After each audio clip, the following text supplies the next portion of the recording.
Hello, everyone. My name is Mark Kageyama, and I'd like to welcome everyone here to Be Your Own Hero. And we're coming to you in a brand new year. I hope everybody had a fantastic holiday season. We have, I'm a stage 4 prostate bone and lung cancer patient, and things are going very, very well with the cancer. Things are at bay and looking really, really good. And for those of you who are new to the channel, please subscribe, like, make a comment in the comment section, and ring the notification bell for further videos. But I am so excited today because I have just a truly special individual here, and I'm going to get his name right, Mr. Tracy Morgan. And I just, before we got on, I called him Terry, who we had on our other Cancer Conquering community this morning. So I get caught with the name. But anyway, I got it right. So I'd like at this time to introduce to you Tracy Morgan. Tracy, please introduce yourself and tell us a little bit about who you are. All right. Hi, everybody. Tracy Morgan. I'm presently 63, which I just turned on Christmas, and I can't, how did that happen? I just don't even understand it. I was diagnosed May of 2019, stage 4 metastatic prostate cancer, uh, mainly because I was one of those guys that didn't go to the doctor very rarely and didn't know anything about prostate cancer, didn't know anything about PSA check, didn't know anything about any of it. I was just an ignorant man like many of us are out there, and that's how I ended up at stage 4. But we're coming up on 5 years, so I am doing far better than I originally thought I was going to be doing. So, but I've been through, well, the constant hormone therapy, ADT, which is a real drag. I've had 4 external radiations. I've had prevent immunotherapy. I've had Zofigo, which is radium-223 radiotherapy last year, and I'm presently doing Pluvicto, which is a lutetium-177 radiotherapy, which actually is already after my 3rd treatment I just had. It looks like we're making progress. So hopefully we'll get back down in a decent number here before too long. But that's kind of the quick and short synopsis of where this medical side of the journey's gone. So, what were your thoughts when you were diagnosed with cancer? How did it hit you, and what was your mindset at that time? Oh, not good. Uh, so prior to the diagnosis, I was having severe lower back pain for about 6 weeks.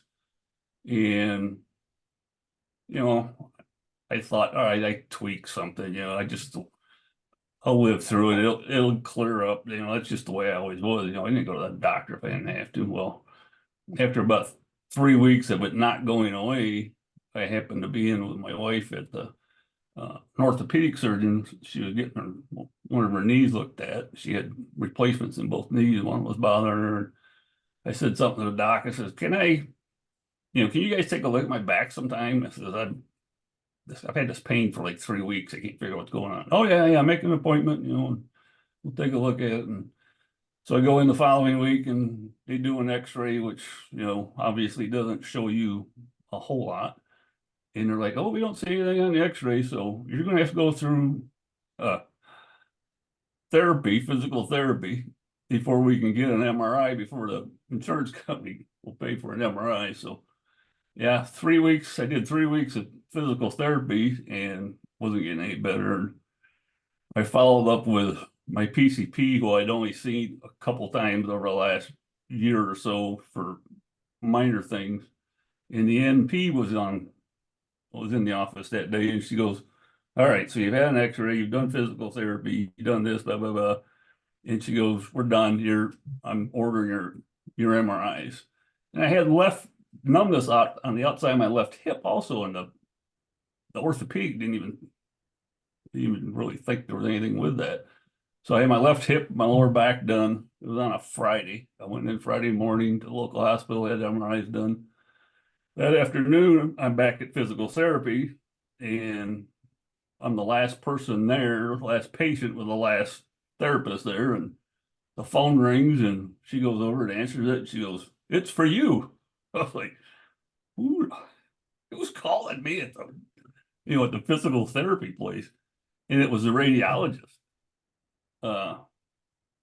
They had tried calling my home, and my wife told him I was there, and he called there. He goes, "You got an abnormality on your MRI. I need you in the emergency room as soon as you can get there."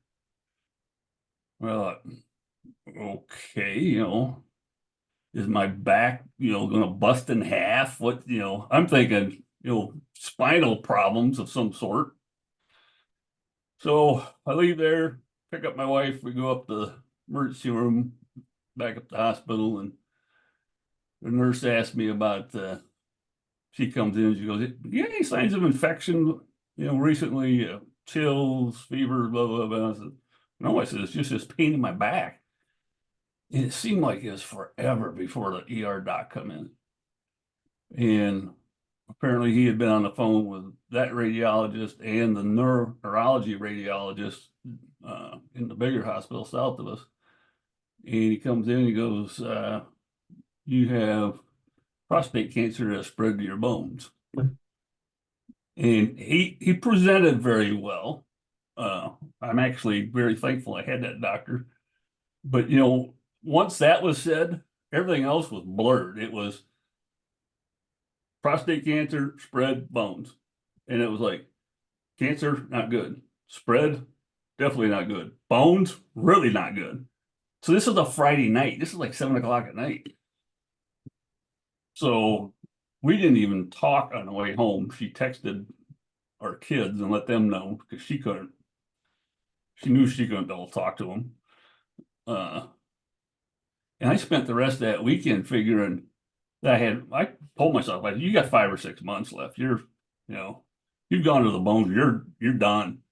So, I mean, I have a home office. So I'm going through my home office and I'm getting stuff boxed and all this stuff ready to go back to the main office, everything labeled up, and did stuff outside because I was like, oh, I gotta get this done so that, Beth doesn't have to worry about it later. And that weekend sucked.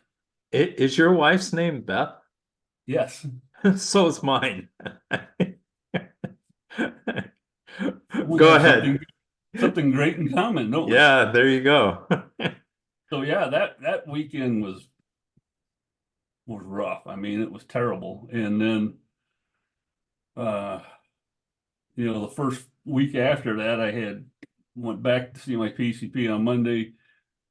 He set me up with a urology appointment at a great urological center up in Joliet, and which also has a prostate cancer center, which we didn't know about until we walked in there, saw it. And so I went PCP Monday, urologist Tuesday, biopsy Thursday, and Friday I started radiation on my lower back. I mean, it was just bang, bang, bang. And the radiological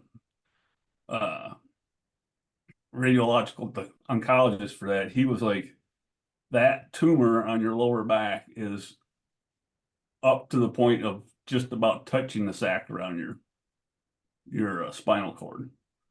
So, I mean, I guess it had gone quite a bit in, and he was like, "Man, I'd start you on Tuesday." He's like, "I would start you radiation a day if I could." Well, Friday he started me. So, but once I got past that Saturday, Sunday, Monday, things sounded maybe a little bit better with the PCP. But once I actually met my urologist on Tuesday, he's like, "Yeah," he goes, "There's no doubt you've got, I got my old DRE done right there." And he had all the scans and stuff. He goes, "And we have to do the biopsy, just to prove everything." But after the DR, he's like, there's no doubt you've got prostate cancer." And he told me, "We're not going to cure this. We can't cure it, but he says we can treat it." So, yeah, we started going for it after that, decided to go down the hormone therapy path and the radiation on the back. And then I started feeling like, okay, I don't know if I'm, maybe this means it's 2 years, maybe it's 3 years, 4 years. Will I make five? At that time they're saying 30% chance of living 5 years. I'm like, I hope I'm in the 30%, but you don't know.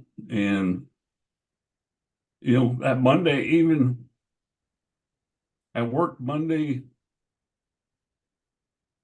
Tuesday, and Wednesday of that week in between appointments and things. And I took that Thursday and Friday off, but I basically worked full time except for my appointments I had with getting radiation done and stuff. And I eventually, after about 2 weeks, kind of got it settled in my head that, okay, I accept it, we just have to figure out what we're going to do now. How is this going to change us and all that. But once you kind of get it into your skull, you finally drive it through the thick head, it's like, yeah, I got this. So we're going to have to fight. That's all we can do. And after that, it was, the beginning of the battle. And actually, when I look where I was at that point and where I'm at this point, the journey, the growth in me in that journey has been tremendous over that nearly 5 years so far. So when you got diagnosed, how did your family react to that? Pretty good. So I got two daughters and a son that are all grown and, got their own kids and stuff. My one daughter is a registered nurse who works in emergency rooms. She did the St. Francis OSF down in Peoria, which is a level 1 trauma center. She did years down there in the trauma center and stuff. So, I mean, she knows a lot of stuff. She knows a lot of doctors and nurses and things like that. And, I think all three of them handle it pretty well. It's just like, okay, so what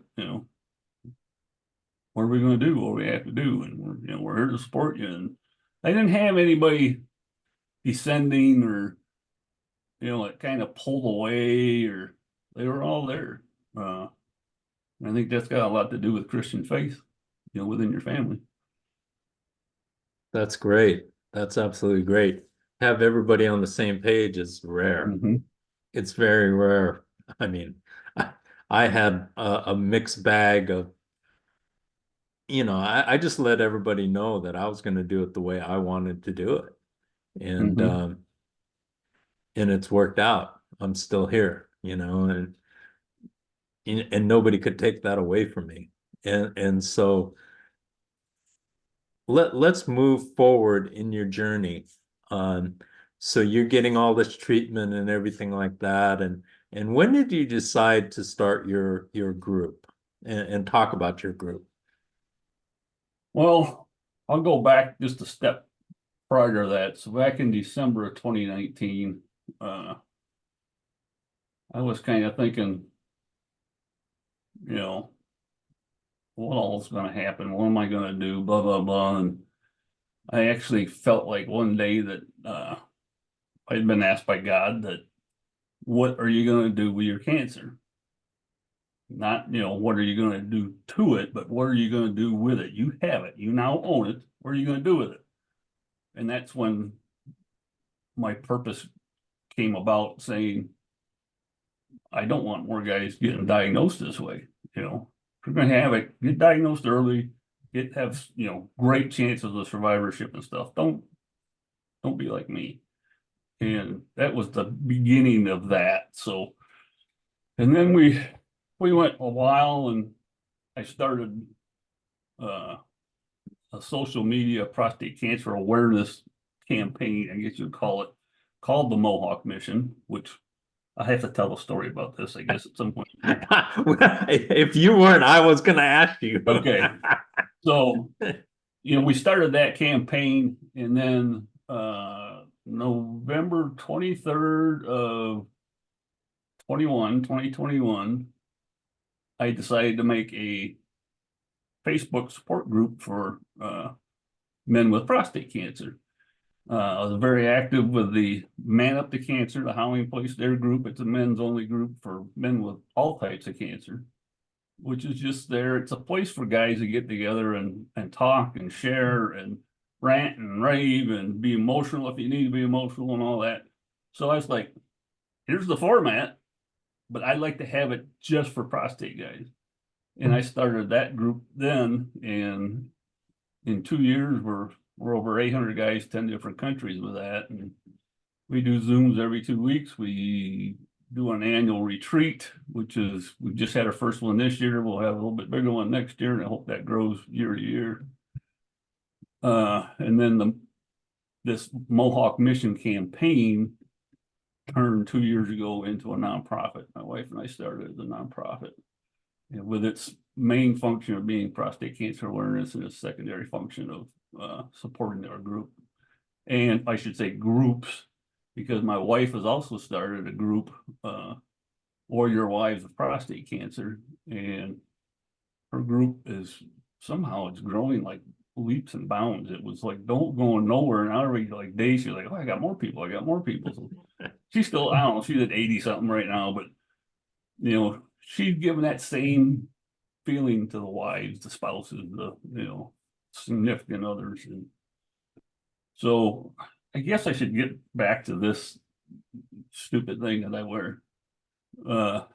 We did a lot of fundraising 2020, 2021 for a large national nonprofit for prostate cancer. My family did, and I. And in, I think it was like maybe March, April timeframe of 20, my two girls decided to challenge me. And they said, well, if we raise enough money, will you get a Mohawk? Well, my reply always to these things was, how much money? We have to negotiate this. Well, in 6 days, so on a Monday, they put this out on Facebook. And by Sunday morning, so, basically right at 6 days, they raised over $2,500.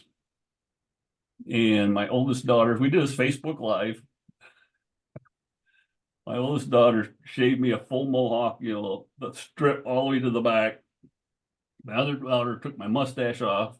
They have never seen me clean shaven. I have been clean shaven since '82 in Navy boot camp. And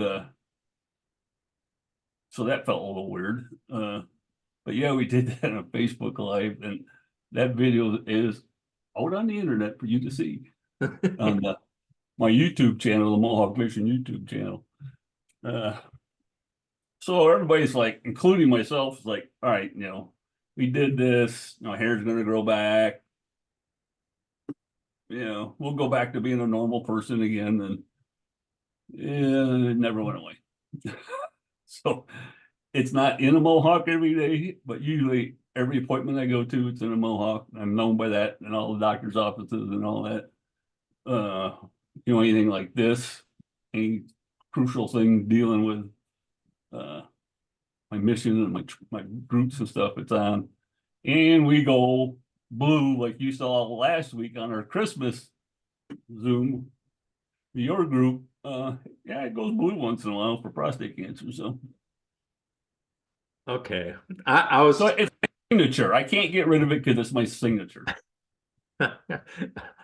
I was expecting the Mohawk to be green last week, but now I understand why it was blue. Why the blue? Okay, now it took me a little while to get that one, but I got it. But yeah, for next Christmas, I think it should be red and green.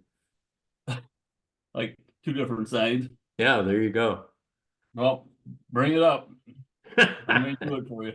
All right. So sounds good. That is absolutely fantastic. So talk about your mission of your group. What are you looking to do, and how are you looking to grow it? And what does it look like to you in 5 years? Oh boy. Whew. So as I said, Beth and I started a nonprofit 2 years ago, and we started it as a family deal. So her, I, my two daughters, and my sister-in-law, her sister, were the board members on it. My two daughters, I love them to death, but one has 3 boys and one has 4 boys. Wow. And dad doesn't always come first in his requests, let's put it that way.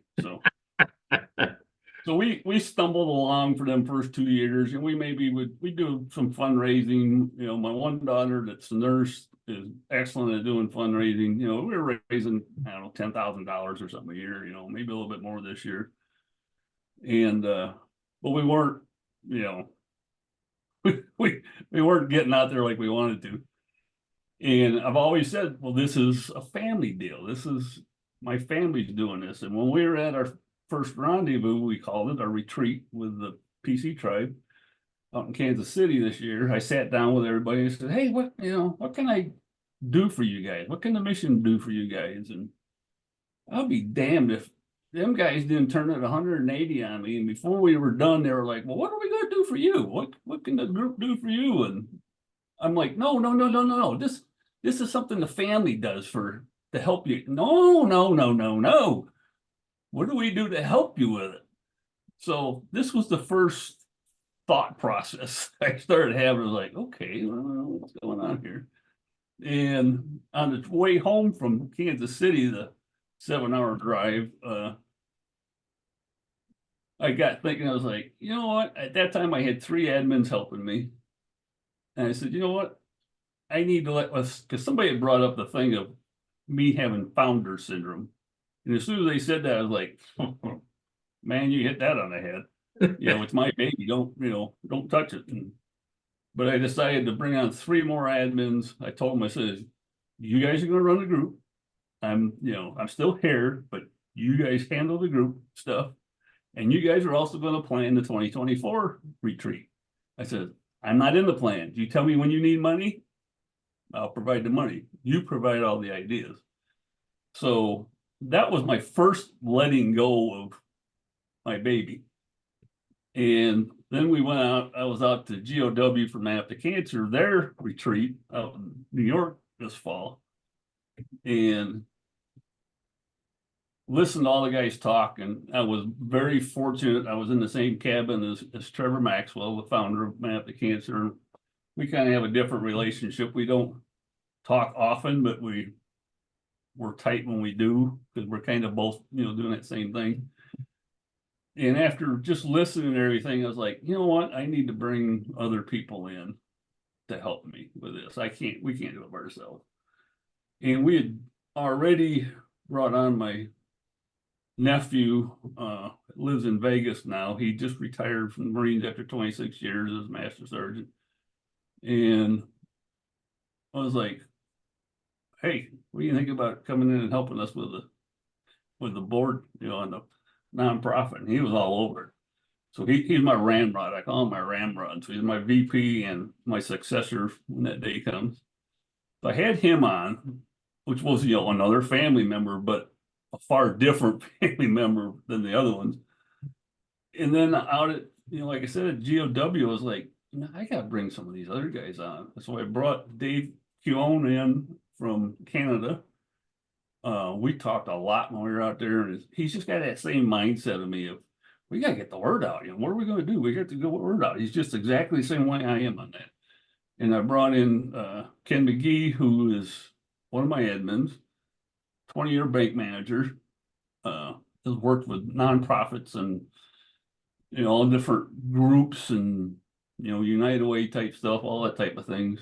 A lot of experience. And I brought in St. John, who has been involved with a family-owned winery out in California for a long time. His wife is part of that family, and he's worked with it for years. He's got like 40 years in marketing. And so I brought some expertise in, and we're looking at 2024.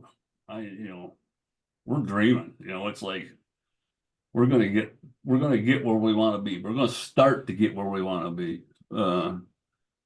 In 5 years, 5 years, I hope that we're doing all kinds of national campaigns for prostate cancer awareness. Obviously, we're never going to catch up to breast cancer with the pink, but we're going to try to make a dent in it, and so, national awareness events, and then the retreat and the things with the group will increase, and we'll fund more, and hopefully we'll just provide more things of that way of helping these guys meet up with other guys and spending time together, and just furthering of the emotional support that occurs within the group online. That is fantastic.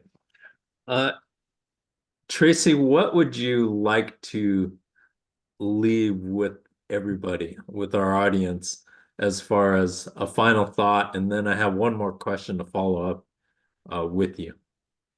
I guess the final thought is, you can make a difference. You always say, well, one person, you can't make a difference out there. Yeah, you can. You put your head to it, put your heart to it. Your heart has to be in it. You have to have a purpose that you get. Unfortunately, it took cancer for me to find this purpose. But yeah, I don't, for whatever your cause is that you want to be out there. Be kind to one another. Open the door for somebody. Say good morning. Say hello. Say, we go to the grocery store. My wife looks at me because I'm going down and say hi. Somebody I don't even know him. She goes, "Who's that?" I go, "I don't have any clue." But just be a nice, kind person, and let that show. You gotta let it show. So when you see that smile you can save a person's life with a smile in the right circumstance. So I love that. Be there for them, and if you think you got this purpose, you got a calling, go after it. It may take several years. It's taken me, I'm over 4 years into this, and it's coming together. It's not where I want it to be yet, but it's coming together. So, and it has made a difference. Like I said, I got over 800 guys in my support group, and they're phenomenal. They completely support each other every day. So, How does somebody get in touch with you? easiest thing is Tracy, TRACY at mohawkmission.com. That is awesome. And you're helping so many people with awareness and giving people hope. And that's what this journey needs, and that's what it's all about, is giving people hope. I mean, so many people, if they just listen to just their doctor, they're not full of compassion. Although I've met a couple of doctors recently that are incredible, but as a general population, most doctors are just, you're a number. I'm going to treat you, and then I move on to the next one. So with that being said, the world we live in is very divisive. It has so much negativity. How does Tracy help make this world a better place? I think just the stuff I just talked about. Be kind to one another, smile, say hi, open the door, hold the door. When you see somebody that needs some help, don't be afraid, especially like the cancer patients. It's one thing cancer patients go through is they lose a lot of their friendships and stuff after they're diagnosed, and it's because the people don't know, what do I say to them? This is what's going through their mind. And I had a friend that went through terrible cancer and passed away from it, and I did that. I'm like, how do I don't know what the hell to go up there and talk to them about. Well, it's easy. Just go out and still be their friend. Go talk about whatever you want to talk about. a ball game, well, weather, I don't care. Just still be that friend to them. That's all they're looking for is just, you're the same person you were before I was diagnosed. I'm still the same person I was before I diagnosed. Yeah, I got this crappy thing I got to deal with. I'm still the same person. So yeah, just go out there and don't be scared. Let's put it that way.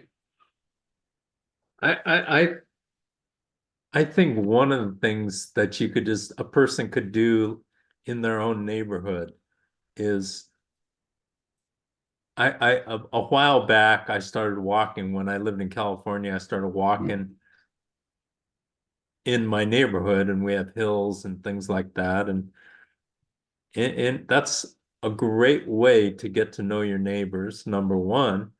But, it also can be your way of just spreading joy and being kind and being concerned about you don't know what that other person is going through on a daily basis. And like you just said, if you smile or you offer help, that's how we can make this world a better place. And Mhm. this world definitely needs a lot more people like you, Tracy, and my hat's off to you. So thank you so much for joining us on the channel and for joining us at our Cancer Conquering Community, which is every Thursday at 12 Eastern on the Clubhouse app. Thank you so much for joining us here at To Be Your Own Hero. And I hope every one of you has an absolutely fantastic 2024. Make it the best you can possibly make it because every day is precious. Mhm. Every day is a gift. And with that, we will see you next week on To Be Your Own Hero. Please subscribe to the channel. I appreciate it very much. And we will see you next week with another interview. Thank you so much.